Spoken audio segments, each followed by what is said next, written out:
남성 성가단의 귀한 찬양에 크신 은혜 받은 줄 믿습니다. 예수님께서는 금요일 오후 3시에 십자가에서 숨을 거두셨습니다. 그리고 예수님의 제자이자 산헤드린 공회원이었던 아리마대 요셉은 빌라도 총독에게 찾아가서 예수님의 시신을 달라고 요청했습니다. 그는 허락을 했고 요셉은 자신을 위해 마련해 두었던 새 무덤에 예수님을 안치했습니다. 그리고 마태복음 27장 62절을 보게 되면 빌라도 총독에게 또 다른 무리가 찾아가서 한 가지 요청을 하게 됩니다. 대제사장들과 바리새인들이었는데 그들은 예수님께서 살아생전에 3일 뒤에 부활할 것이다 라고 말씀하신 일이 있었기에 그의 제자들이 시신을 숨기고 부활하셨다라고 거짓말할 수 있다고 얘기하게 됩니다. 그리고 실제로 이러한 일이 발생하게 된다면 엄청난 혼란이 일어날 수 있으니 이것을 사전에 차단할 필요가 있다고 빌라도 총독에게 건의를 하게 된 것입니다. 빌라도 총독은 예루살렘 성전을 지키고 있었던 성전 수비대입니다. 로마 군인들을 보내어서 예수님의 무덤을 지키도록 했고 경비병들은 어느 누구도 무덤의 문을 열지 못하도록 무덤 문을 막았고 지켜섰습니다. 예수님께서 십자가에 달려 돌아가신 지 3일째 되는 날 아침입니다. 지금으로 얘기하자면 일요일 아침입니다. 여인들은 예수님을 애도하기 위해서 무덤에 갔고 큰 지진이 일어났습니다. 하늘로부터 천사가 내려와 돌을 굴려내었고 그 위에 앉았습니다. 그리고 놀라운 소식을 알려줍니다. 천사는 여인들에게 예수님께서 죽음을 이기시고 부활하셨다라는 소식을 알려주었습니다.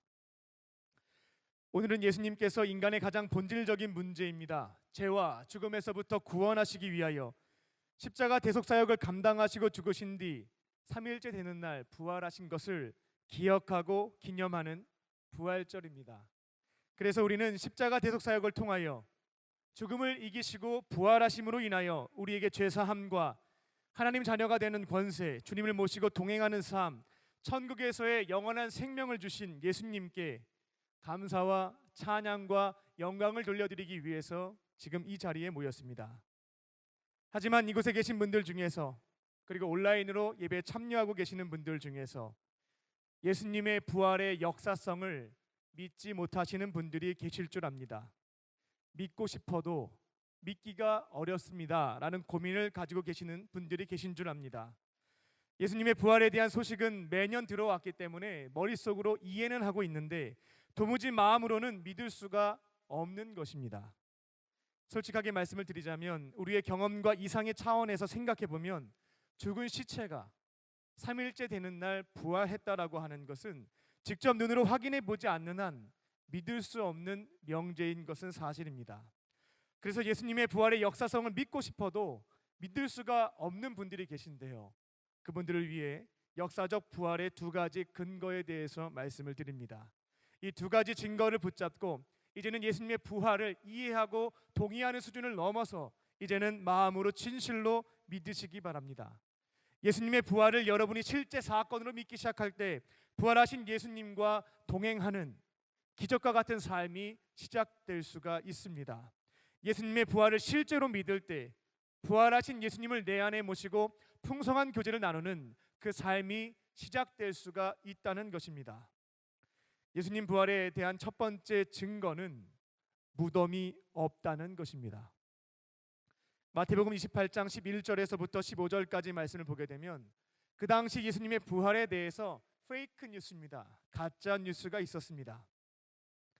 제자들이 예수님의 시신을 훔친 다음에 부활했다라고 거짓말하고 다닌다는 가짜 뉴스가 돌아다녔습니다. 하지만 이는 말도 안 되는 소리입니다. 예수님께서 3년의 공생의 기간 동안 제자들에게 완전 윤리를 가르치셨습니다.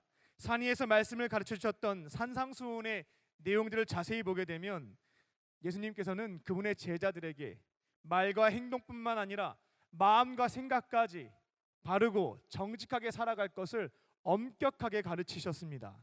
그렇게 3년간 말씀으로 훈련을 받은 제자들인데 어째 스승님의 가르침과 정면으로 위배되는 거짓된 행동과 말을, 그것도 스승님의 성스러운 죽음과 관련하여 할 수 있었겠습니까? 그리고 실제로 제자들이 예수님의 시신을 훔쳐서 어딘가에 숨겨둔 뒤에 부활했다라고 거짓말을 하고 있었다면 예수님의 시신을 그대로 방치하지 못하고 어딘가에는 고이 모셔두었을 것입니다. 그리고 꼬리가 길면 잡힌다는 말이 있듯이 결국 반대자들에 의해서 예수님의 무덤과 시신은 발견되었을 것입니다. 하지만 지난 2000년의 교회 역사를 통해서 그때부터 지금까지 여전히 예수님을 적대하는 세력들은 많습니다. 하지만 어느 누구도 예수님의 시신이 보관되어 있는 무덤을 찾지 못했습니다. 그리고 부활의 두 번째 증거는 제자들의 삶의 변화입니다. 예수님께서 십자가에 달려 돌아가실 때 예수님의 제자들은 무서워했고 두려워했고 도망쳤습니다. 자신의 목숨을 부지하기 위하여 베드로는 예수님을 3번이나 부인했고 나중에는 저주까지 하였습니다. 그리고 다른 제자들도 마찬가지입니다. 괜히 붙잡혔다가 예수님처럼 형벌을 받을 수 있었기에 뿔뿔이 흩어졌습니다. 그런데 갑자기 그 제자들이 돌변한 것입니다. 그들은 죽는 것을 두려워하지 않게 되었고요. 얼마 전에 처형을 당하신 예수님이 부활하셨습니다. 예수님은 살아계신 하나님의 아들이십니다. 우리가 그토록 기다려왔던 구약에 예고되었던 메시아이셨습니다. 예수님의 죽으심은 인류의 죄와 죽음에서부터 구원하시기 위한 속죄 제사, 대속 사역이었습니다. 이런 것들을 외치고 다니기 시작했습니다. 유대교와 로마 당국은 그들로 하여금 정신 나간 소리 그만하라고 붙잡았습니다. 더 떠들게 되면 너희들 죽이겠다고 살해 위협까지 하게 되었습니다. 하지만 그들은 개의치 않고 목숨을 걸고 예수님이 진짜 구원자 되신다, 죽음으로 끝나지 않았고 부활하셨다라는 것을 외치고 다녔습니다. 그리고 결국 어떻게 되었습니까?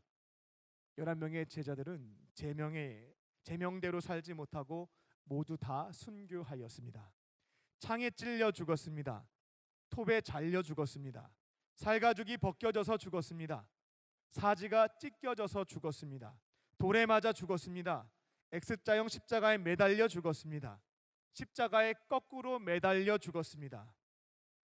그렇다면 예수님께서 십자가에서 처형을 당하실 때에 죽는 것이 너무나 두려워서 도망쳤던, 예수님을 부정했던 제자들이 이렇게 목숨을 바쳐서 예수님을 증거하는 사람들로 돌변하게 된 이유는 어디에 있을까요?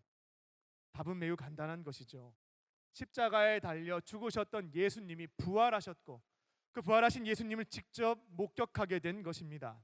그들은 부활하신 예수님을 눈으로 보았고 손으로 만졌고 함께 식사를 했습니다. 말씀을 들었고 부활 승천하시는 것까지 목격하였습니다. 그들은 부활하신 예수님을 만났기에 이제는 진실 가운데 예수님이 구원자 되심을 선포할 수 있었던 것입니다. 우리가 지난 3년간 함께 했던 예수님이 살아계신 진짜 하나님의 아들이십니다. 인류를 구원하시기 위해서 이 땅에 오신, 그토록 우리가 애타게 기다려온 메시아이십니다. 예수님은 우리를 죄와 죽음에서부터 구원하시기 위하여 십자가에서 영원한 속죄제사, 대속사역을 감당하셨습니다. 하나님께서는 그의 아들 예수님을 부활시키심으로 이 모든 것을 확증해 주셨습니다. 이렇게 외치고 다녔던 겁니다. 그래서 그들은 목숨을 걸고 예수님을 전할 수가 있었습니다. 죽음 이후 부활하신 것도 직접 목격했기에 이제는 죽음도 두려워할 것이 없어졌습니다. 왜냐하면 자신들도 죽음이 끝이 아니라 예수님처럼 영광스럽게 부활할 것을 믿게 되었기 때문에 죽음도 두려워하지 않게 된 것입니다. 마태복음 28장 19절부터 20절입니다. 그러므로 너희는 가서 모든 민족을 제자로 삼아 아버지와 아들과 성령의 이름으로 세례를 베풀고 내가 너희에게 분부한 모든 것을 가르쳐 지키게 하라. 그들은 예수님께서 주신 마지막 명령을 위해서 결국 목숨까지 바쳤습니다. 기독교 신앙이라고 하는 것은 무턱대고 믿어라 강요하지 않습니다. 믿음에는 근거가 있습니다. 예수님의 부활과 관련해서는 먼저는 고대 문서입니다. 성경책이 깨끗하게 현대의 어떤 책들과 비슷하게 편집이 되어 있기 때문에 얼마 전에 만들어진 것이다 생각을 하시는데 고대 문서입니다. 신약 성경은 약 2000년 전에 기록된 것입니다. 부활과 관련돼서 고대 문서인 신약 성경에 기록이 되어 있습니다. 기록된 문서가 있다라는 것입니다. 그리고 이 문서에 기록된 내용이 실제 사건, 사실임을 증거하는 증인들이 있습니다. 부활에 대한 증인은 2000년 전 예수님의 제자들뿐만 아니라 2000년의 교회 역사에 셀 수 없이 많습니다. 부활하신 예수님을 만났고요. 그들의 삶이 변화된 증인들이 셀 수 없이 많다라는 겁니다. 또한 지금 이 자리에도 부활하신 예수님을 인격적으로 만나서 변화를 체험한 증인들이 다수 앉아 계십니다. 예수님의 부활과 관련하여 2000년 전 기록된 문서가 있고 이것이 사실임을 증명하는 증인들이 있습니다. 이 두 가지 근거를 붙잡고 예수님의 역사적 부활을 믿으시기 바랍니다. 아직 예수님의 부활 사건에 대해서 믿음이 한 40%에서 한 60% 되지 않는다 할지라도 이제 믿기 시작해 보는 것입니다.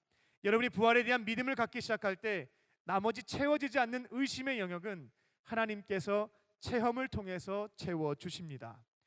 예수님의 부활을 이제 이해하는 것을 넘어서서요, 온전히 믿으시고 이제부터는 부활하신 예수님을 내 안에 모시고 동행하며 살아가는 광림의 형제 자매님 청년들이 되시기를 주님의 이름으로 간절히 축원합니다. 아멘. 예수님께서는 십자가에 달려 죽으시고 3일째 되는 날에 역사적으로 부활하셨습니다. 그리고 오늘 본문에서 엠마오로 가는 두 명의 제자들에게 나타나셨습니다.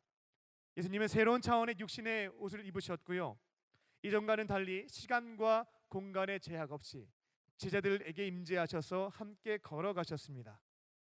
예수님의 부활에 있어서 가장 중요한 포인트입니다.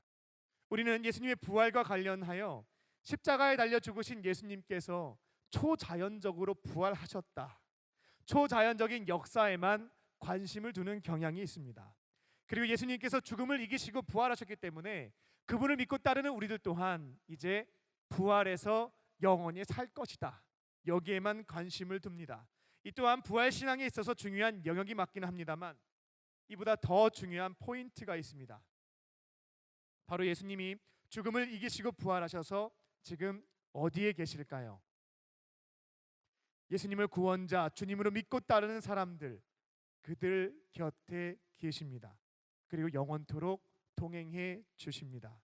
부활 신앙의 키포인트는요, 예수님께서 죽음을 이기시고 부활하셔서 다른 곳에 계시는 것이 아니고요, 주님을 믿고 따르는 형제 자매님들 곁에 함께 계신다라는 것입니다. 우리를 고아처럼 내버려 두지 않고 부활하신 주님께서 영원토록 동행해 주신다는 점에 있다는 것입니다. 부활의 첫 번째 능력입니다.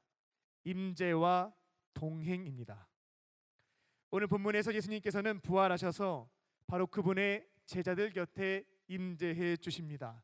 그리고 함께 걸어가시죠. 동행하십니다.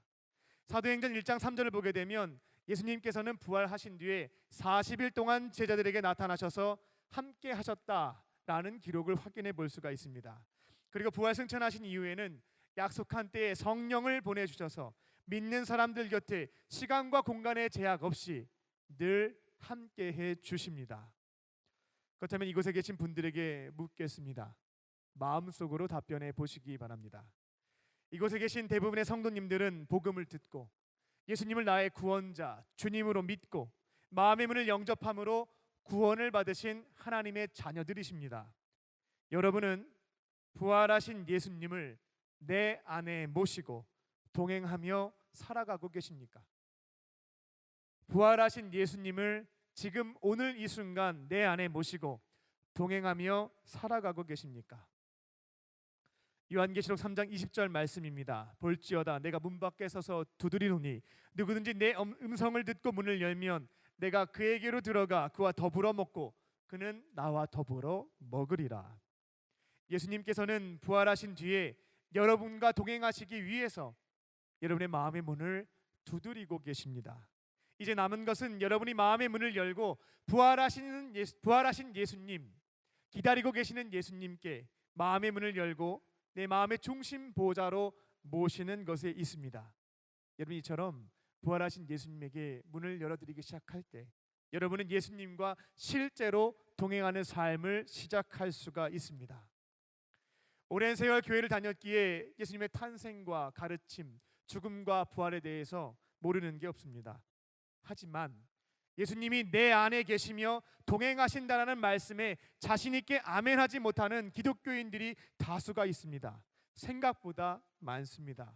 만약 이러한 분들이 지금 이 자리에 앉아 계신다면 오늘 설교 이후에 기도하는 시간이 있습니다. 기도하는 시간에 예수님을 다시 한번 나의 구원자, 삶의 주인으로 고백하시고 이제는 마음의 문을 열고 살아계신 예수님, 부활하신 예수님을 내 마음에 영접하겠다는 결단의 마음을 담아 영접 기도를 하시기 바랍니다. 여러분이 그렇게 예수님을 내 마음의 문을 열고 영접할 때, 내 삶의 주인으로 모시기 시작할 때 예수님은 여러분을 처소로 삼으시며 함께 하십니다. 그리고 영원토록 동행해 주십니다. 어떤 분들 중에는 기도의 자리에서 예수님을 나의 구원자 주님으로 고백하고 마음을 열고 예수님을 영접하겠다고 고백한다고 해서 실제로 부활하신 예수님이 진짜로 내 안에 오시겠냐고 따져 묻습니다. 그렇게 쉽게 예수님이 오시겠냐는 겁니다. 말도 안 된다라고 물으시는데 답변을 드리자면 말이 됩니다. 여러분이 예수님을 내 안에 모시고자 하는 의지보다 예수님이 여러분 안에 임재하셔서 함께 하시고자 하는 의지가 비교할 수 없을 만큼 큽니다. 우리가 예수님을 내 안에 모시고 동행하고자 하는 의지보다 예수님께서 여러분 가운데 임재하셔서 동행하시고자 하는 의지가 비교할 수 없을 만큼 큽니다. 여러분이 우리를 위해서 죽으시고 부활하신 예수님을 나의 구원자, 나의 주님으로 고백하고 마음의 문을 열고 영접하겠다고 진실된 마음으로 기도하면 예수님께서 어떻게 하실까요? 너무나 기뻐하시며 그 열린 작은 문틈에 발을 끼워 넣고 비집고 들어오십니다. 그리고 우리 안에 임재하시며 영원토록 동행해 주십니다. 믿으십니까? 그리고 이곳에 계신 분들 중에서 모태신앙이신 분들이 있습니다. 예수님을 구원자 주님으로 영접하겠다고 영접 기도도 했고 세례도 받았고 직분도 받았는데 여전히 내 안에 예수님은 계신지 안 계신지 모르겠습니다. 확신이 서지 않습니다. 라는 분들도 계시는 줄 압니다. 그런 분들을 위해서 도움을 드리겠습니다. 예수님이 내 안에 계시는지 안 계시는지를 확인해 보는 것입니다. 고린도전서 12장 3절 말씀입니다. 그러므로 내가 너희에게 알리더니 하나님의 영으로 말하는 자는 누구든지 예수를 저주할 자라 하지 아니하고 또 성령으로 아니하고는 누구든지 예수를 주시라 할 수 없느니라. 아멘. 여러분 안에 하나님의 영, 즉 성령님이 함께 하시면 예수님을 저주하고 싶어도 저주할 수 없다는 것이고요. 그리고 여러분 안에 성령님이 계셔야지만 예수님을 나의 구원자, 삶의 주인으로 고백할 수 있다라는 겁니다. 왜냐하면 그와 같은 믿음과 확신을 주시는 분이 성령님 되시기 때문에 성령님이 없으면 구원자, 주님으로 믿고 고백할 수조차 없다라는 것입니다. 언제 성령님이 내 안에 임재하셨는지, 부활하신 예수님이 내 마음 안에 들어오셨는지는 알 수 없지만 만약 오늘 이 시점에서 여러분이 도무지 예수님을 저주할 수가 없고 예수님을 나의 구원자, 주님으로 마음으로 믿고 입술로 고백할 수 있다면 이미 여러분 안에는 부활하신 예수님이 함께하고 계시는 것입니다. 믿으십니까? 부활의 첫 번째 능력입니다. 우리를 위해서 죽으시고 부활하신 예수님, 우리의 마음의 문 밖에 서서 문을 두드리고 계시는 예수님, 이제 그 예수님을 나의 구원자, 삶의 주인으로 고백하시고 마음의 문을 열고 영접하심으로 부활하신 예수님과 동행하며 살아가는 광림의 형제자매님, 청년들이 되시기를 주님의 이름으로 축원합니다. 아멘. 부활의 두 번째 능력입니다. 말씀을 통한 풍성한 교제입니다. 예수님께서는 엠마오로 가는 제자들에게 나타나셨습니다. 그리고 그들과 대화를 나누셨습니다. 그들은 예루살렘에서 처형을 당한 나사렛 예수에 대한 자신들의 스승님에 대한 이야기를 나누고 있었습니다. 예수님은 바리새인, 사두개인, 율법학자, 그리고 어떠한 제사장들보다 하나님의 말씀을 건세 있게 선포하셨고 초자연적인 기적도 일으키셨던 신적인 능력도 소유하고 계셨기에 그래서 오랜 세월 이스라엘을 식민지 지배했던 로마 제국을 무찌르고 조국 강복을 가져다줄 메시아 왕으로 기대했는데 십자가 앞에서 너무나 무기력하게 비참하게 죽으셨다는 것입니다. 근데 더 충격적인 것은 여인들이 새벽에 무덤에 가보았는데 무덤 문이 열렸고 예수님의 시신이 사라져 버렸다라는 것입니다. 그곳에 있는 천사들로부터 예수님께서 부활하셨다는 소식을 여인을 통해 전해 듣게 되었다는 것입니다. 그래서 그 말을 듣고 예수님의 제자들이 무덤에 가봤는데 실제로 무덤 문이 열려 있었고 시체가 사라져 버렸다는 것입니다. 예수님은 그들의 이야기를 듣고 어떻게 하셨을까요? 본문 25절부터 27절까지의 말씀입니다.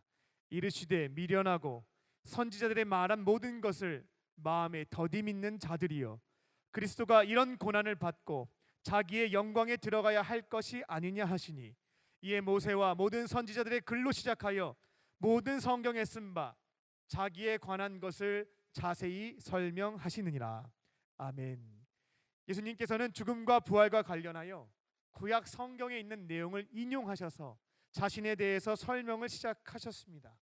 이에 대한 제자들의 반응입니다. 32절입니다. 그들이 서로 말하되 길에서 우리에게 말씀하시고 성경을 풀어주실 때에 우리 속에서 마음이 뜨겁지 아니하더냐 하고, 그들은 예수님께서 성경을 통해서 말씀을 하기 시작하셨을 때 마음이 뜨거워지는 체험을 했습니다. 예수님의 제자들은 그 이후에 부활하신 예수님을 체험하기 위해서, 임재를 경험하고 싶을 때 어떻게 했을까요?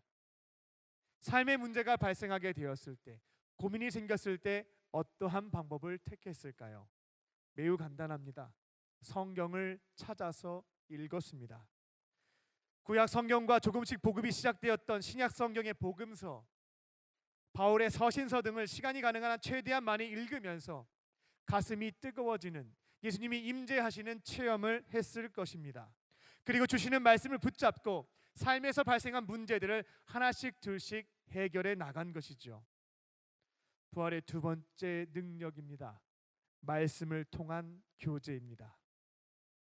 이제 우리들도 성경을 읽고 묵상하는 것을 통해서 내 안에 계신 부활하신 예수님과 예수님의 임재를 경험할 수 있습니다.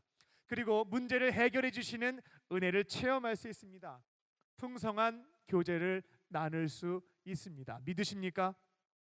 근데 문제는 개인적으로 성경을 읽고 묵상을 해봤는데 그 자리에서 예수님의 임재를 경험하지 못했고, 문제에 대한 해답도 찾지 못했고, 부활하신 주님과 풍성한 교제를 나누지 못했다는 점에 있습니다. 이런 고민이 있는 분들에게 도움을 드리겠습니다. 오늘부터 이렇게 실천을 시작해 보시기 바랍니다. 일단 책장에 꽂혀 있는 먼지가 이제 쌓인 온타임 사흘호를 꺼내시기 바랍니다. 그리고 정해놓은 시간에 묵상하기 전에 반드시 기도부터 시작하시기 바랍니다. 하나님, 지금부터 성경 말씀을 묵상하려고 합니다. 이 시간 임재하여 주셔서 말씀을 읽을 때 마음을 뜨겁게 하시고 삶의 방향성과 문제 해결의 답을 찾게 하여 주시옵소서. 주님과 풍성한 교제를 나누는 복된 시간이 되게 하여 주시옵소서. 예수님의 이름으로 기도합니다. 아멘. 무조건 기도부터 하시고 묵상을 시작하시기 바랍니다. 작은 차이지만 그 결과는 천지 차이로 갈립니다. 그리고 본문 말씀을 3에서 5번 반복해서 소리를 내어 읽으시기 바랍니다. 근데 여기에서 중요한 건요, 나 혼자 읽는 것이 아니라 내 안에 계신 주님과 함께 읽는 것입니다. 그렇게 주님과 함께 반복해서 읽기 시작하다 보면 마음에 와닿는 내용 혹은 성경 구절이 있습니다. 그 말씀이 지금 내 안에 계신 예수님께서 오늘 나에게 주시는 말씀인 것입니다. 그렇다면 이제 그 말씀 붙잡고 묵상을 시작하는 거예요. 예수님과 대화, 교제를 나누는 것입니다. 예수님, 이 말씀을 오늘 저에게 주셨는데 이 말씀의 의미는 무엇입니까? 물으십시오. 예수님과 함께 고민을 시작하는 것입니다. 그러다 보면 그 말씀의 뜻을 찾게 해주십니다. 근데 어떤 경우에는 아무리 고민을 해도 주님께 도우심을 구해도 그 뜻을 찾지 못할 때가 있습니다. 그때에는 염려하지 마시고요, 그 말씀에 밑줄을 친 상태로 까먹지 말고 붙잡고 계시기 바랍니다. 그럼 예수님께서는 필요한 때에 성경을 통해서, 기도를 통해서, 사람과 환경을 통해서 그 말씀의 뜻을 깨닫도록 도와주십니다. 그렇게 말씀의 의미를 찾았다면 이제 남은 것은 삶의 자리에서 적용하는 것입니다. 적용도요, 여러분 스스로 목표를 세우고 계획을 세우시는 분들이 계신데요, 그렇게 하지 마시고요, 예수님께 물으시기 바랍니다. 예수님, 이 말씀을 제 삶에 어떻게 적용하고 실천하면 되겠습니까? 그러면 주시는 마음과 생각이 있습니다. 그리고 삶의 자리에서 그 말씀을 생각나게 하실 때가 있습니다. 그때 도우심을 구하고 용기와 능력을 구하시고 순종하는 것입니다. 별것 아닌 것 같은데요, 나 혼자 말씀을 묵상하는 것과 내 안에 계신 부활하신 예수님과 함께 말씀을 묵상하는 것은 천지 차이, 하늘과 땅 차이로 묵상의 내용이 달라지게 되어 있습니다.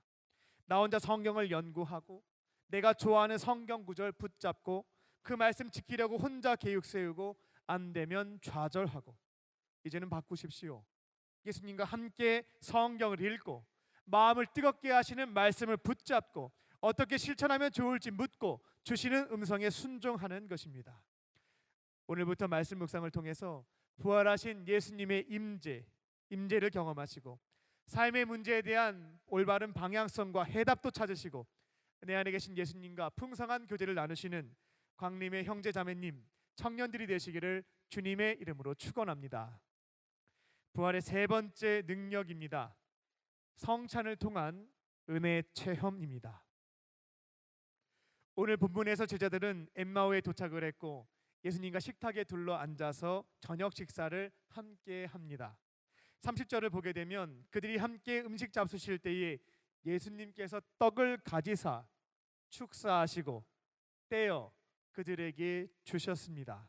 31절입니다. 그들의 눈이 밝아져 그인 줄 알아보더니 예수는 그들에게 보이지 아니하시는지라.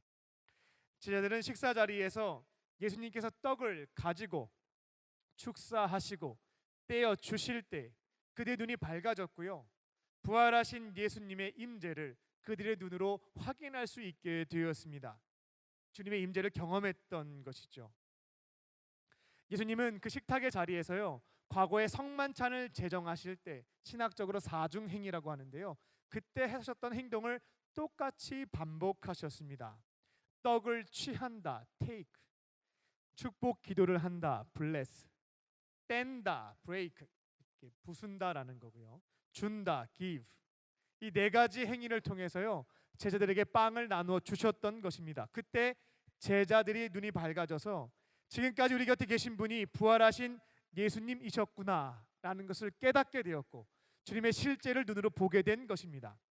근데 말씀을 보게 되면 이상하게도 예수님은 뿅 하고 사라져 버리셨습니다. 제자들은 그 다음부터 부활하신 예수님의 임재를 경험하기 위해서 어떠한 행동을 시작했을까요? 부활하신 주님을 보기 위해서 무엇을 시작했을까요? 성찬을 했습니다. 예수님께서 떡과 포도주를 먹고 마실 때마다 성찬식을 행해서 나의 죽음을 기억하라고 명령하시기도 했습니다만, 이러한 특별한 체험으로 인하여 제자들은 더욱더 성찬을 하는 것에 힘을 기울였을 것입니다. 그리고 성찬의 자리에서 주님의 임재를 경험하고 오늘 이 자리에서 주시는 은혜와 능력을 체험했습니다. 사도행전 2장 42절을 보게 되면 그 초대교회가 얼마나 성찬에 힘을 썼는지를 확인해 볼 수 있습니다. 그들이 사도의 가르침을 받아 서로 교제하며 떡을 떼며 오로지 기도하기를 힘쓰니라. 예수님의 제자들이 중심이 된 초대교회 공동체는 사도들의 가르침을 열심히 배웠고 식탁에서 식사를 나누었고 떡을 떼었다, 성찬을 했습니다. 빵을 뗀다라고 하는 것은 성찬을 했다는 것을 의미합니다. 사도행전 2장 46절입니다. 날마다 마음을 같이하여 성전에 모이기를 힘쓰고 날마다 집에서 떡을 떼며, 그들은 날마다 성전에 모여서 말씀을 배우고 기도를 했고 집에서 떡을 떼었습니다. 성찬을 했다라는 것입니다.